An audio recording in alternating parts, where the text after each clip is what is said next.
Assalamualaikum warahmatullahi wabarakatuh.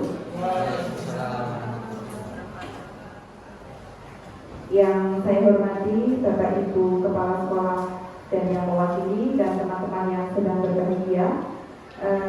Perkenalkan, saya Siti Puji Astuti, ingin memaparkan rencana hasil kerja.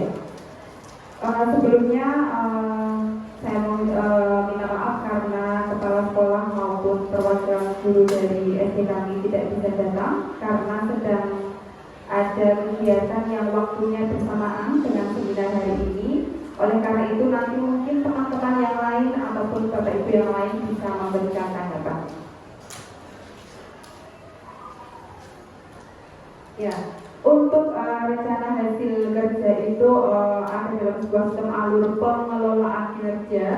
Jadi pada bulan Januari ada perencanaan dan persetujuan rencana, dilanjutkan dengan persiapan praktik kinerja, pelaksanaan praktik kinerja observasi, pelaksanaan praktik kinerja tindak lanjut, dan penilaian dan penetapan predikat kinerja itu pada bulan Februari sampai dengan Juni.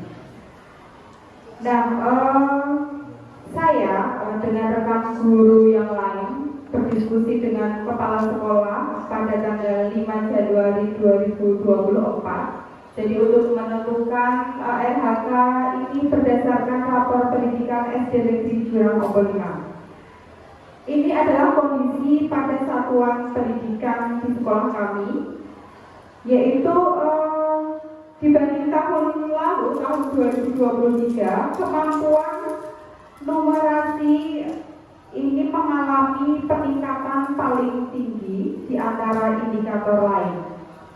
Dari seluruh capaian tahun ini, kemampuan numerasi menjadi indikator dengan pencapaian terbaik. Untuk indikator yang lain, kemampuan literasi dan karakter juga baik. Iklim keamanan satuan pendidikan, iklim kebinekaan dan kualitas pembelajaran juga baik. Meskipun demikian, untuk yang kualitas pembelajaran ini mengalami penurunan dari tahun lalu. Sehingga kualitas pembelajaran ini adalah indikator dengan pencapaian terendah. Nah, ada sub-indikator yang perlu ditingkatkan. Yang pertama yaitu metode pembelajaran. Jadi praktik pengajaran yang bertujuan untuk membimbing dan mendukung peserta didik. Yang kedua yaitu manajemen kelas. Praktik pembelajaran dengan melihat proses perilaku peserta didik.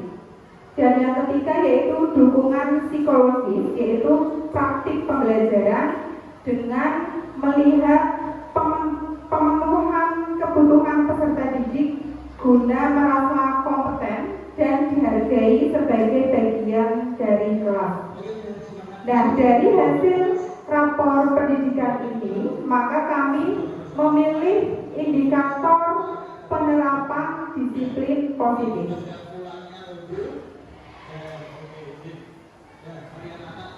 Rencana hasil kerja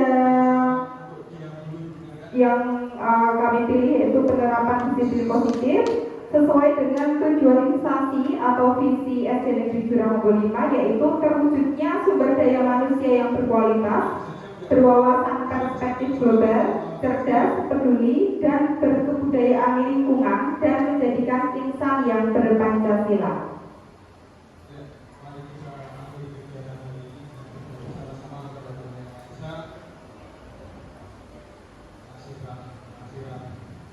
Untuk rencana hasil kerja, yaitu yang pertama pengembangan kompetensi, yaitu ada dua. Yang pertama meningkatkan kompetensi melalui peran sebagai partisipan observasi praktik pembelajaran bersama rekan sejawat. Ini ada dua kegiatan, poinnya 8. Dan yang kedua, meningkatnya kompetensi melalui peran sebagai partisipan kegiatan seminar, lokakarya, konferensi, simposium, dan atau studi banding lapangan yang diselenggarakan di bidang pendidikan. Ini ada 3 kegiatan, poinnya 24, sehingga jumlah poinnya adalah 32.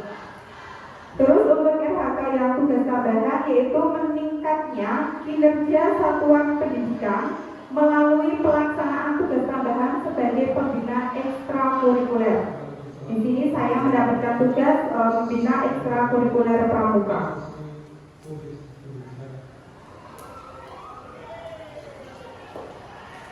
Rencana hasil kerja pengembangan kompetensi yang pertama yaitu meningkatnya kompetensi melalui peran sebagai partisipan observasi praktik pembelajaran bersama rekan sejawat.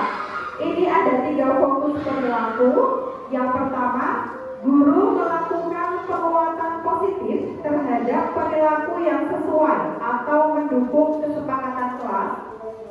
Yang kedua, guru melakukan refleksi dinamika kelas untuk menerapkan kesepakatan kelas. Dan yang ketiga, guru memfasilitasi peserta didik menyadari konsekuensi dan memperbaiki perilaku melanggarnya. Restitusi. Nah, dari ketiga fokus perilaku tersebut, upaya mempelajarinya yaitu mengamati perilaku peserta didik selama pembelajaran, melakukan kegiatan umpan balik sesuai kesepakatan kelas, melakukan perencanaan kinerja yang baik, dan belajar dengan rekan sejawat.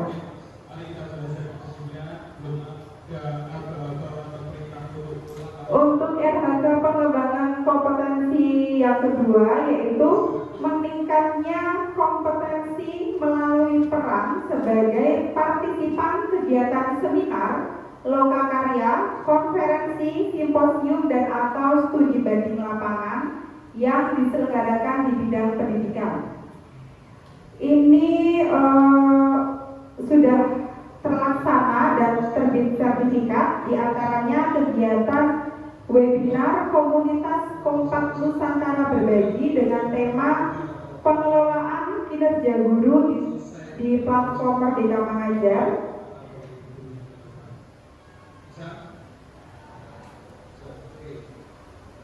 Yang kedua, diklat nasional dengan tema membangun keseruan dalam pembelajaran dengan media inovatif di kurikulum Merdeka. Dan yang ketiga, webinar praktik pembelajaran yang menyenangkan. Nah, dari ketiga webinar yang diikuti ini sangat mendukung terhadap kualitas pembelajaran supaya nantinya saya bisa menerapkan ilmu yang saya dapatkan. Ini adalah sertifikat yang saya peroleh. Untuk selanjutnya, observasi kinerja guru. Observasi yang sudah saya lakukan yaitu pada hari Jumat tanggal 15 Maret 2024. Mata pelajarannya Pendidikan Pancasila dengan materi keberagaman simbol beragama. Ini adalah dokumen observasinya. Untuk fokus perilaku yang pertama yaitu guru melakukan refleksi dinamika kelas untuk menerapkan kesepakatan kelas. Perilaku yang dianjurkan, guru mengajak peserta didik melakukan refleksi dinamika kelas mengacu kesepakatan kelas. Guru menunjukkan kesediaan mendengarkan pandangan peserta didik tentang dinamika kelas. Dan guru bersikap adaptif sehingga bersedia mengubah kesepakatan kelas bila diperlukan. Dari ketiga perilaku yang dianjurkan ini sudah saya lakukan, mendapat catatan dari kepala sekolah. Guru sudah melakukan refleksi dinamika kelas untuk menerapkan kesepakatan kelas dengan mengadakan musyawarah terlebih dahulu dengan siswa, dilakukan dan efektif. Untuk fokus perilaku yang kedua yaitu guru melakukan penguatan positif terhadap perilaku yang sesuai atau mendukung kesepakatan kelas. Perilaku yang dianjurkan yaitu guru memberi pujian terhadap perilaku peserta didik yang sesuai kesepakatan kelas. Guru memberi penguatan positif dengan beragam cara. Guru mengakui suatu perilaku positif secara spesifik dan menjelaskan alasannya. Dari ketiga perilaku yang dianjurkan ini juga sudah saya lakukan, mendapatkan catatan guru sudah melakukan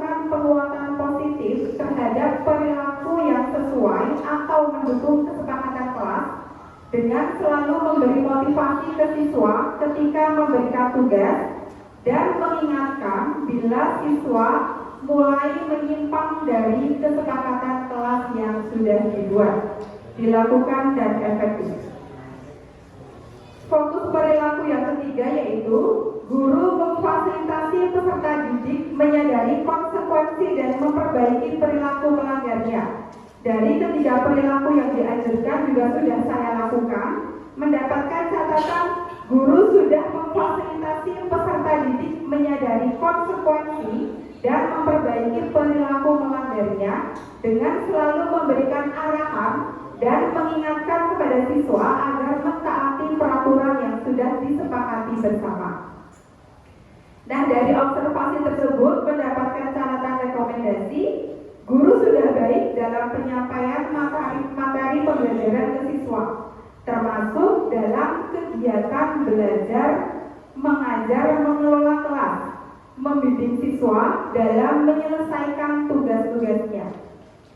Yang menjadi rekomendasi agar praktik kinerja bisa meningkat adalah tentang pemanfaatan waktu yang belum tepat, sehingga dalam kegiatan evaluasi waktunya sudah habis.